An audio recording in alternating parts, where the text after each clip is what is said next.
একটা মেয়েকে তুই প্রপোজ করছিস, ওদের রিজেক্ট করে দিছে, তো কি হইছে বল? তুই যে একটা মেয়ের জন্য মাঠের মধ্যে দাঁড়ায় পড়ালেখা বাদ দিয়া চোখের পানি ফালাইতেছস, ওই মেয়েকে পড়ালেখা বাদ দিয়া তোর জন্য চোখের পানি ফালাইতেছে? কত গিফট দিছি রে ভাই, ইতি গিফট দিছে কিন্তু আরে রিজেক্ট করে দিছে। হইছে, বুঝলাম। তারপর চোখের পানি কোনো মেয়ের জন্য ফালানো যাবে না দোস্ত। চোখের পানি ফালাইতে হবে নিজের বাপ মায়ের জন্য, নিজের ভাই বোনের জন্য, নিজের বন্ধু বান্ধবের জন্য, তাই না? তুই একটা মেয়েকে প্রপোজ করছিস, ওই মেয়ে তোকে রিজেক্ট করবে, আবার প্রপোজ করবি, আবার রিজেক্ট করবে, আবার propose করবি, আবার রিজেক্ট করবে। এরকম করতে করতে তুই প্রপোজ করতেই থাকবি, আর ওর তোকে রিজেক্ট করতেই থাকবে। এরকম প্রপোজ করতে করতে রিজেক্ট খাইতে খাইতে এমন একটা দিন আসবে যেদিন দেখবি একটা মেয়ে আচমকা তোকে প্রপোজ করে বসছে।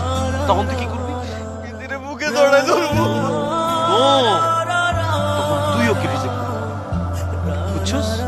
তুই অনেক প্রপোজ পাবি, রিজেক্ট, প্রপোজ করবে রিজেক্ট, প্রপোজ করবে রিজেক্ট, আবার প্রপোজ করতে তুই বলবি নো, নো ওয়ে, আমার পক্ষে পসিবল না, বুঝছস? এই নে ধর ফুটো খা, বাসায় গিয়ে পড়তে বয়, যা যা,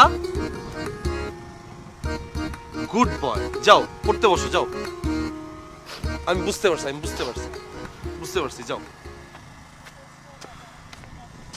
কি একটা অবস্থা বলতো?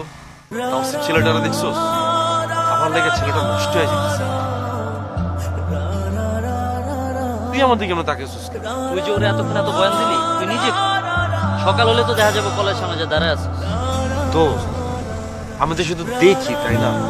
আমার দেখাতেই আমার, আর তাওসিফের যে মন খারাপ, আমি ওর সাথে রাত বিহেভ করবো, আমার সাথে কষ্ট হোক, কিন্তু ওকে তো বোঝানো যাবে না, তাই না? কালকে সকালবেলায় তাড়াতাড়ি বাসা থেকে বেরোবো, ঠিক আছে বন্ধু? কালকে তো টিফিন খরচ আমার। যা দেখাইলি কি